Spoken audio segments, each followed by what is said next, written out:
G'day guys, Paul here from Pinnacle English Learn in Sydney, Australia. I just thought I'd give you a quick rundown of the passive voice and why it's used. Generally the passive voice is used in more formal contexts. So if you watch the news or read the news online, you'll notice several examples of the passive voice being used. And generally the passive is just formed with the verb to be in the appropriate tense plus the PP or the past participle. I might just give you a few examples just so you know what it looks like or what it sounds like in the various tenses or with different tenses being used for it. So we'll start with the present simple, and I'll use coffee as an example, or I drink coffee. I drink coffee every day, and so that's the present simple. I drink coffee. Coffee is drunk by me every day. That would be the passive form. I'm drinking coffee at the moment. Coffee is being drunk by me at the moment. So that would be the present continuous form. Past simple.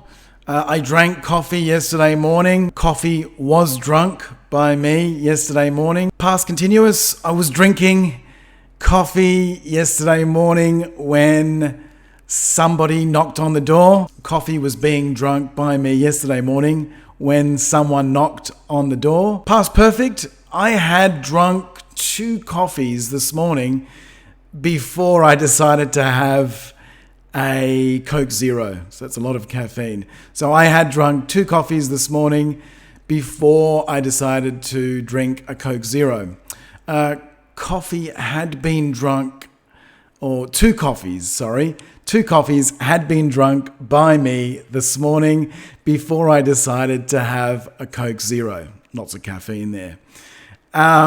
Okay, so the future simple, I think I'll probably drink a coffee tomorrow morning. Coffee will probably be drunk by me tomorrow morning. I'll just use the gerund. Making coffee in the morning is not something I usually do. I usually just use the pod. So making coffee in the morning is not something I usually do. So just using the verb ing or the gerund at the beginning of that sentence. And in the passive, it would be coffee being made in the morning is not something I would usually do.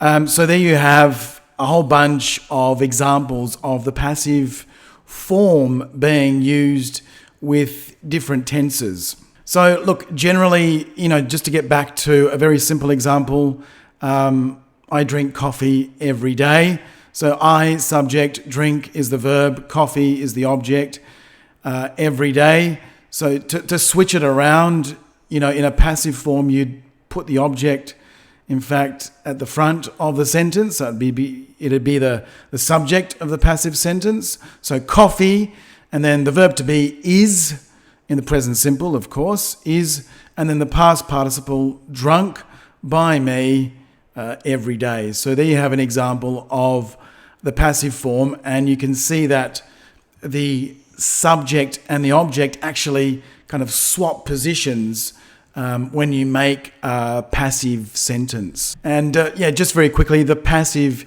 is used when, in formal context a lot of the time, but it's used when the agent, in other words, the doer of the action is unimportant, is unknown, or the agent is obvious. For example, the man was arrested.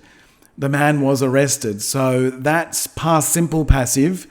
The man was is the verb to be in the past simple. Arrested is the past participle. So the man was arrested. By who? Well, it's not mentioned in the sentence because it's pretty obvious that the police would have arrested the man. So usually, unless it's a citizen's arrest, usually people are arrested by the cops or by the police, I should say. All right, so that's pretty much it, guys. Look, there's a lot more to it, obviously, and we can certainly do a deeper dive if you were during a lesson. However, there's a quick summary of the passive and I guess somewhat of active versus passive. Take care, take it easy, and I'll see you around. Bye for now.